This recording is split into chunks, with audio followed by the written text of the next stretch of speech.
Olá, crianças, tudo bem? Então, agora a gente vai para a nossa aula de matemática. Vamos iniciar uma unidade nova. Até então, a gente estava trabalhando adição e subtração. Então, a gente trabalhou adição e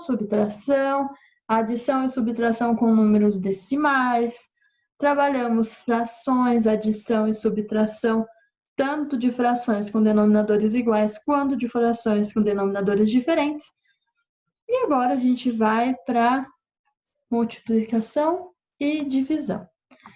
Para isso, eu peço que vocês estudem a tabuada. Não dá para fazer multiplicação e divisão sem tabuada. E vocês estão no quinto ano, já está na hora de saber decorar a tabuada, tá bom? Então, estudem a tabuada além de fazer os exercícios, tá bom? Então, vamos lá? Então, como eu disse na aula de hoje, a gente vai iniciar a unidade 8, que começa lá na página 56 e vamos hoje até a página 61. Multiplicação e divisão no dia a dia.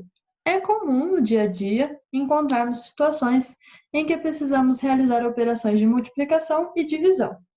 Em alguns casos, podemos vê-las fazendo estimativas, em outro, cálculo mental, ou utilizando um algoritmo usual, que é montar a continha. Então, observe algumas situações problema cotidianas e resolva cada uma delas da maneira como preferir. Então, na A, tem um valor à vista dessa guitarra, R$ 2.300, ou 10 vezes sem juros. Qual é o valor de cada parcela, se for 10 vezes sem juros? Então, se a gente pensar um pouquinho, 2.300 dividido por 10, é só a gente tirar o zero de 2.300, que vai ficar 230. Então, a parcela é 230. Isso a gente pode fazer utilizando o cálculo mental, por exemplo. Tá? Na B, é possível comprar 5 canetas desse modelo com R$ 10? Então, a caneta custa R$ 2,35. Se ela custasse só R$ 2, 2 vezes 5 daria 10. Mas como ela custa um pouquinho a mais que 2, então não é possível comprar essa caneta. Isso a gente pode fazer com uma estimativa. Na C, a gente tem lá 3 metros e 60 centímetros de corda, foram divididos igualmente entre 3 crianças. Cada uma delas ficou com um pedaço de qual comprimento? Então, 3 metros eu vou dividir em 3, dá 1 metro para cada. E 60 centímetros dividido em 3 dá 20 centímetros para cada. Então, cada um vai ficar com 1 metro e 20 centímetros. Isso eu posso fazer com um cálculo mental. E na D, um teatro vendeu 2.739 ingressos para cada um dos 4 dias de espetáculo. Quantos ingressos foram vendidos no total? Então, se eu fizer 2.739 vezes 4, montando um algoritmo, eu vou conseguir achar o número exato de ingressos. Esse não dá para fazer de cabeça, nem por estimativa. Então, aí, no caso, eu monto a conta, o algoritmo. Então, respondam cada uma dessas questões e as próximas que vêm logo depois delas, tá bom? Então, multiplicação e divisão com números naturais. Então, multiplicação com números naturais vai ser o que a gente vai começar hoje. Então, o elefante é um animal terrestre com maior massa. Observe a imagem a seguir. A massa do elefante, que aparece na imagem, é 96 vezes maior do que a massa da mulher que está lavando ele. Sabendo que ela tem 65 quilos, qual é a massa do elefante? Então, para responder essa questão, devemos calcular o resultado da multiplicação 65 vezes 96. Podemos estimar a massa do elefante arredondando o número 96 para 100 e calculando 65 vezes 100. Observe, então 65 vezes 100 é 6.500. Então, aproximadamente 6.500.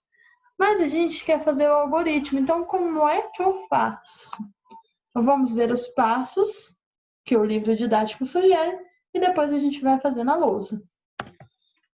Então, inicialmente, posicionamos os algarismos dos fatores alinhados de acordo com sua ordem, no caso, unidade e dezena. Em seguida, multiplicamos a unidade do segundo fator por cada um dos algarismos do primeiro fator. Então, a gente vai multiplicar os 65 por 6, que vai dar 390.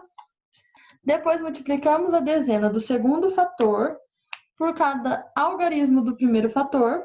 Então, 65 vai ser multiplicado por 9. Nessa etapa, é preciso lembrar que estamos multiplicando uma dezena. Sendo assim, posicionamos o resultado de acordo com a ordem correspondente e posicionar o algarismo zero alinhado à ordem das unidades. Por fim, adicionamos os dois produtos obtidos nas etapas anteriores. Então, o livro explica mais ou menos, mas na lousa é melhor, né? Então, vamos lá? Então, aqui, o que eu tenho que fazer? 65 vezes 96. Então, eu tenho que fazer o seguinte, eu posiciono, né, dezena e unidade, e o 6, eu vou ter que multiplicar 5 e vou ter que multiplicar 6, tá? Então, 6 vezes 5, 30, sobe 3. 6 vezes 6, 36, mais 3, 39. Então, o 3 está na centena, tá? E o 9 continua na dezena. Para eu multiplicar o 9 aqui, eu gosto de colocar já o zero na unidade, para a gente esquecer dela, deixar ela lá no cantinho. O zero ou o mais, tá bom? Eu gosto de colocar um mais aqui, para lembrar que a gente tem que somar. Então, 9 vezes 5 e 9 vezes 6. Então, começando pelo 5 que está na unidade. 9 vezes 5 é 45. Então, 5 sobe o 4. Então, a gente esquece esse 3 aqui para não confundir. 9 vezes 6 é 54. Mais 4 que está lá em cima, 58. Então, agora eu somo os dois produtos. Então, 0 abaixa. 9 mais 5 é 14, sobe 1. 1 mais 3 é 4. 4 mais 8 é 12, sobe 1. E 1 mais 5, 6. Então, portanto, o peso do elefante é 6.240 quilogramas, tá? Então, é isso. Se alguém ficou com alguma dúvida de como fazer uma conta de multiplicação, me procure. Mas vocês já sabiam, antes da gente entrar nesse período de quarentena, como que fazer uma multiplicação com dois algarismos, né? Depois, na 3, era para fazer uma estimativa do resultado das multiplicações a seguir. Então, a primeira eu vou fazer com vocês, para vocês pensarem. A primeira dá 3 e a primeira dá 4, tá? Então, 89 vezes 9. O 9 a gente pode aproximar para 10, porque a gente sabe que qualquer número vezes 10 é só acrescentar um zero, não é? A dá 3. Então, 89 vezes 9. A gente aproxima para 10, né? Então, ficou 89 vezes 10. Então, a gente copia 89 e acrescenta um zero do 10. Então, 890 aproximadamente. Ok? Então, só coloquem isso na 3A e o resto vocês vão fazer sozinhos. Na 4, eu só vou fazer a A também, mas tem as outras. Então, calcule o valor exato das multiplicações a seguir. Então, a primeira eu vou fazer com vocês. 32 vezes 11. Então, aqui. 32 vezes 11. Então, unidade, dezena, centena e unidade de milhar, né? Então, vamos lá. O 1 tem que multiplicar o 2 e o 3, e depois o 1 tem que multiplicar o 2 e o 3. Então, 1 vezes 2, 2. 1 vezes 3, 3. Mais 1 vezes 2, 2. 1 vezes 3, 3. Então, o 2 abaixa. 3 mais 2, 5. E o 3. Então, o resultado de 32 vezes 11 é 352. Ok? Tranquilo? Então, agora, pensando nisso, Vocês vão responder as questões que ficaram na página 56 e 57 e vão continuar a 3 na página 60 e a 4 na página 61. Ok? Qualquer dúvida pode me procurar. Beijos e um ótimo fim de semana para vocês. Não sei qual vídeo vocês vão ver primeiro, de matemática ou de língua portuguesa, mas um ótimo fim de semana para vocês e segunda é feriado. Tchau, tchau.